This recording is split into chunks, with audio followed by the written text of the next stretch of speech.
Naissance de la conscience plasma-soleil, la température, unité universelle. La matière fluide ou plasma du Soleil, dont les atomes ou photons ne comportent qu'un noyau ayant fusionné avec ses électrons, crée l'énergie indivisible de la lumière.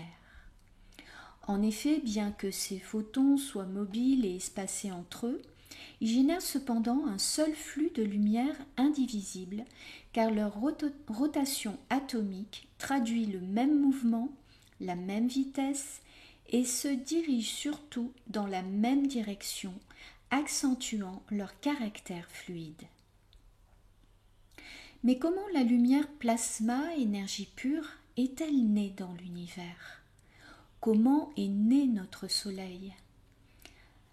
Alors, je vais te raconter mon histoire, celle que m'a racontée la suite de Fibonacci il y a quelques années, célèbre suite de nombres qualitatifs car symboliques, qui représente le cycle de création qui se répète inlassablement dans la matière, passant d'un état à un autre.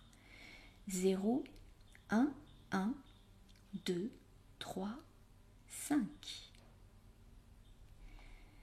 Il était une fois un immense espace de matière à l'état de division énergétique, dit éther. L'état de division énergétique se caractérise par une matière dont les noyaux des atomes qui la composent sont séparés de leurs électrons, qui n'arrivent pas à fusionner avec lui ni entre eux. La matière qui nous compose, par exemple, et que je nomme matière noire, est à l'état de division. Cet immense espace, à l'état donc de division énergétique dit éther, était un trou noir composé de matière plasma aux propriétés liquides, énergie électromagnétique semblable à de la lave mais invisible à l'œil humain. Doué de mouvements circulaires, ondulatoires, capable de moduler sa forme, cette matière à l'état d'éther traduit également les lois physiques de l'univers de la création dans ce que nous appelons le vide. Je considère cette matière à l'état de division car elle peut être divisible grâce à la température relativement basse du dit vide présent entre les photons, vide fait de leur interaction ralentie et donc empêchant leur complète fusion, leur expression fluide dans une même direction.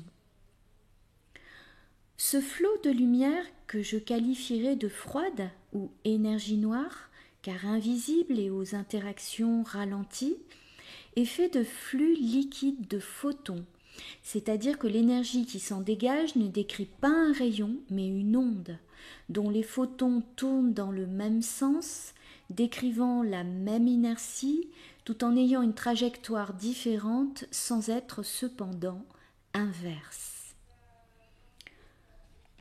Un jour, ce trou noir donc rencontra un autre trou noir.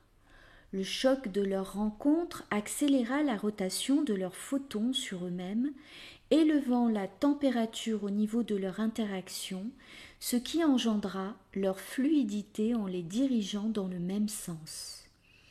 De lumière noire, les trous noirs devinrent alors soleil plasma, la création aboutie, prête à créer la vie grâce à sa température. Et notre étoile de naître de la même manière que celle à l'origine de ce que nous appelons le Big Bang.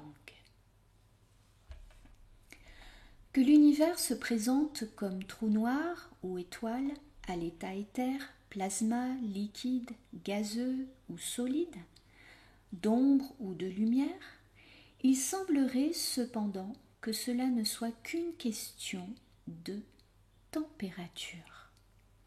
La température créant l'état et la transformation de la matière, ainsi que sa durée dans le temps et ses mémoires. Sans température, point d'univers, point de matière, point de vie et point de temps, le temps se traduisant par un état de la matière. Alors, qu'incarne vraiment la notion de température, ce souffle bien mystérieux et si créatif qui réside en l'atome hydrogène H. Tantôt de glace à l'état solide, de feu à l'état plasma, d'eau à l'état liquide, d'air à l'état gazeux, il semble prendre tout son sens à l'état éther.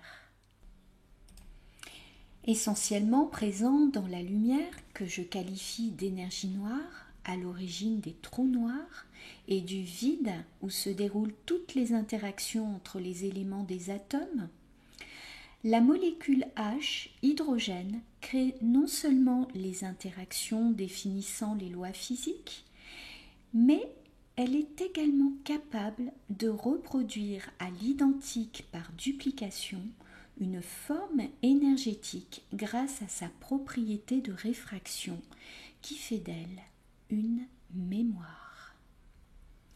Sur cette loi de la réfraction qui permet l'expansion de l'univers à partir de ses meilleurs éléments, mais également sa régression si nécessaire, je reviendrai plus en précision dans ma prochaine vidéo sur cette mystérieuse molécule H. Notre Soleil et toutes les étoiles sont composées de molécules d'hydrogène en fusion, de mémoire en cours de réinitialisation, de ce mystérieux souffle créatif à l'origine de toute vie qui semble être la clé de voûte unissant toute la création existante grâce à sa capacité de reproduction énergétique, sa capacité à pouvoir transporter l'information d'un endroit à un autre à l'identique, mais de manière opposée, afin de conserver cette idée d'équilibre propre à l'énergie qui habite la vie. À l'état plasma comme à l'état éther, la molécule H devient créative puisque la haute température de ses rayons qui nous atteignent à distance, savamment respectable, comme calculé par ses soins au sein de l'univers, engendre la vie. Mais à ce stade, est-elle douée de conscience, d'une véritable intelligence ? Notre Soleil serait-il animé d'un esprit vivant, d'une intention ? La conscience de l'être vivant sur Terre étant à l'état plasma, puisque c'est par impulsion électromagnétique que notre cerveau commande à notre corps et traduit ses pensées, tout porterait à croire que oui. Le Soleil pourrait bien être d'ailleurs le lieu universel réunissant toutes les consciences défuntes revenues à leur état d'indivisibilité, unité énergétique, afin de continuer à alimenter la vie dans l'univers et notamment sur Terre. Alors, qui est vraiment H ? C'est ce que je tenterai d'élucider avec toi dans ma prochaine vidéo sur la molécule d'hydrogène H à l'état éther et sa loi de la réfraction.